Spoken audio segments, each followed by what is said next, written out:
Hello નમસ્કાર મિત્રો, દરેકનું હાર્દિક સ્વાગત છે. મિત્રો ધોરણ 7 વિષય સંસ્કૃત પુનરાવર્તન નંબર 1. મિત્રો સંપૂર્ણ સોલ્યુશન કરીશું તે પહેલાં ચેનલમાં નવા છો તો મિત્રો ફટાફટ ચેનલને સબસ્ક્રાઇબ કરી તમારા મિત્રોને વચ્ચેથી શેર કરી દેશો. ચાલો શરૂ કરીએ. તો જેની અંદર મિત્રો પ્રશ્ન નંબર 1, એની અંદર આપણને સૂચના આપે છે કોડરૂપ ગદ્યપાઠનું શુદ્ધ ઉચ્ચારણ સાથે મોટેથી વાંચન કરો. તો મિત્રો ત્યાંનું આપણે શાંતિથી વાંચન કરવાનું છે, પરંતુ મેં જે છે અમુક પંક્તિઓ તેની લખી છે તે આપણે થોડી જોઈ લઈશું. એકઃ પક્ષી અસ્તિ, સ આકાશે અત્ર તત્ર ગચ્છતિ, સ પુનઃ પુનઃ વદતિ કોડરૂપ ક નિરોગી ભવતિ. તો જસ્ટ ખાલી 1 થી 2 પંક્તિ લખી છે, તમારે ફક્ત તેનું ગાન અને તેનું વાંચન કરવાનું થશે. ત્યારબાદ બીજા નંબરે છે પ્રશ્ન નંબર 2, જેની અંદર પણ આપણને કહ્યું છે કે મેઘો વર્ષથી જે આપણો ચેપ્ટર છે તે ગીતનું અભિનય સહિત ગાન કરો. તો તેનું આપણે અભિનય સાથે ગાન કરવાનું થશે. મેં અહીં મિત્રો 2 પંક્તિ લખી છે તે આપણે જોઈ લઈએ. મેઘો વર્ષથી પ્રવહતિ નિરમ, તુષ્યતિ કૃષક ગચ્છતિ ગોષ્ઠમ. તમારે ફક્ત પાઠનું જે છે ઓપન કરી તેને ગાન કરવાનું થશે, કંઈ પણ લખવાનું થતું નથી. ત્યારબાદ પ્રશ્ન નંબર 3 છે, જેની અંદર આપણે જોઈશું કૌંસમાં આપેલા શબ્દોમાંથી સાચો શબ્દ પસંદ કરી ખાલી જગ્યા પૂરવાની થશે. જોઈએ પહેલી ખાલી જગ્યા સ ન દસી. તો કૂત્ર અને કિમ શબ્દ આપ્યા છે, તો કિમ સ ન દસતી. ત્યારબાદ આગળ વધીશું. બીજા નંબરે મિત્રો છે ખાલી જગ્યા ધનમ પ્રાપ્તમ, કતિ અને કિયત. તો કિયત ધનમ પ્રાપ્તમ. ઓકે. ત્યારબાદ 3 ખાલી જગ્યા છાત્રાહ શાલાયામ પઠંતી. તો કિયત અને કતિ આપણને કૌંસમાં શબ્દો આપ્યા છે, તો જવાબ આવશે કતિ છાત્રા શાલાયામ પઠંતી. ત્યારબાદ આગળ વધીશું ચોથા નંબરે. ભવાન ખાલી જગ્યા શાલામ ગચ્છતિ, ક અને કદા. તો ભવાન કદા શાલામ ગચ્છતિ. 5 અતિથિ જના ખાલી જગ્યા આગતા. તો અહીં કિયત અને કુત. તો અહીં અતિથિ જના કુતઃ આગતા ગચ્છતિ. મિત્રો આ રીતે આપણે છઠ્ઠા નંબરે જોઈશું. વિદ્યા ખાલી જગ્યા ન દદાતી, કુત્ર અને કિમ. તો વિદ્યા કિમ ન દદાતી. 7 ભવતી ખાલી જગ્યા કાર્યાલયમ ગચ્છતિ, કતિ અને કદા. તો ભવતી કદા કાર્યાલયમ ગચ્છતિ. ત્યારબાદ મિત્રો આગળ પ્રશ્ન નંબર 4, જે નીચેના વાક્યનું અનુલેખન કરો. એટલે કે જે વાક્યો આપ્યા છે તે ફરીથી આપણે લખવાના થશે. જોઈશું પહેલું વાક્ય. ગુરુ અજ્ઞાત મિત્રમ દૂર કરોતિ. 2 તુષ્યતિ કૃષકઃ. 3 ગચ્છતિ ગોષ્ઠમ. 4 મમ પત્ની મમ ભોજનસ્ય પશ્ચાત એવ ભોજनं કરોતિ.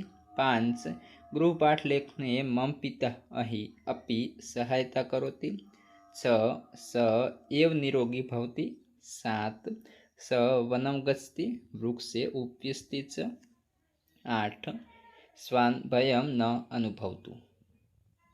ત્યારબાદ મિત્રો આગળ પ્રશ્ન નંબર 5. પ્રશ્ન નંબર 5ની અંદર આપણને કહ્યું છે કૌંસમાં જે આપેલા શબ્દનો ઉપયોગ કરી આપણે વાક્ય ફરી પ્રશ્ન વાક્ય બનાવવાનું થશે. તો અહીં આપણને કહ્યું છે અહમ. તો અહીં ખાલી જગ્યા અંડરલાઇન કરેલી છે અષ્ટવાદને. શાલામ ગચ્છામિ. તો અહીં કિમ આપ્યું છે આપણને શબ્દમાં, તો અહીં આપણે લખી શકીએ અહમ કદા શાલામ ગચ્છામિ.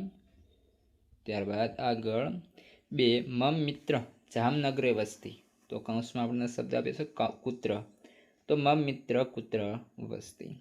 ત્યારબાદ 3 ઉદ્યાને પુષ્પમ વિકસતિ. તો અહીં શબ્દ છે કિમ. તો ઉદ્યાને કિમ વિકસતિ. વધીશું 4 રાજસઃ મંદિરત ઉદ્યાનમ ગચ્છતિ. તો અહીં આપ્યું છે કુતઃ. તો રાજસઃ કુતઃ કુત્ર ગચ્છતિ. ત્યારબાદ 5 બાલકઃ ક્રીડનાર્થ ક્રીડાંગણમ ગચ્છતિ કિમર્થમ. તો બાલકઃ કિમર્થમ ક્રીડાંગણમ ગચ્છતિ. ત્યારબાદ આગળ વધીશું. છઠ્ઠા નંબરે કાર્યાલયે વાર્તાલાપઃ ન ભવતિ. કૌંસમાં આપ્યો છે કિમ. તો કાર્યાલયે કિમ ન ભવતિ. ત્યારબાદ આગળનો પ્રશ્ન નંબર 6, જેની અંદર કહ્યું છે નીચે આપેલા ગીતના અંતરાનું સ્વતંત્ર તથા સમૂહ ગાન કરો. તો કરીએ આપણે તેનું ગાન. નયતિ ચ વૃષભમ હલમપી વહતિ, કરસ્તિ ક્ષેત્ર વપતિ ચ બીજમ. ત્યારબાદ મિત્રો આગળ વધીશું પ્રશ્ન નંબર 7 તરફ, જેની અંદર આપણને સૂચના આપી છે કે નીચેના જે અંતરાની પૂર્તિ કરો, તો આપણને તે પૂર્ણ કરવાનું થશે. મેઘો વર્ષતી તે લઈ અને ગોષ્ટમ સુધી આપણે લખવાનું થશે. તો મેઘો વર્ષતી પ્રવહતી નિરમ તુષ્યતિ કૃષિક ગચ્છતિ ગોષ્ટમ. ત્યારબાદ 2 રોહતી સસ્યમ ખાલી જગ્યા વૃદ્ધિ, તો રોહતી સસ્યમ ફલતી પ્રકામમ ભવતી સમૃદ્ધિ મનુકૂલ વૃદ્ધિ. ત્યારબાદ આગળ જોઈશું પ્રશ્ન નંબર 8, જેની અંદર આપણને કહ્યું છે તમારી શાળામાં ઉપયોગી 2 વસ્તુઓના ચિત્રો દોરો અને તે સંસ્કૃતના નામ આપણે લખવાના થશે. તો જોઈશું, પહેલું છે આપણે ટીવી અને ત્યારબાદ છે લેખનમ એટલે કે ટેબલ છે, લેખન પીઠમ.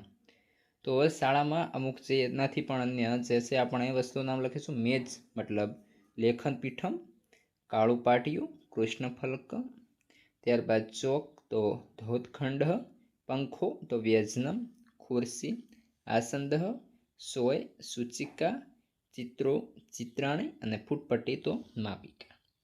મિત્રો આ સાથે આપણું પુનરાવર્તન અહીં પૂર્ણ થાય છે. હવે આગળનું ચેપ્ટરનું જે સ્વાધ્યાય છે એની લિંક આ વિડીયો ડિસ્ક્રિપ્શનમાં આપેલી છે. અને આજે આપણે પુનરાવર્તન આપણે જોઈ રહ્યા છીએ એ વિડીયો તમારા મિત્રોને વચ્ચેથી શેર કરી દેશો.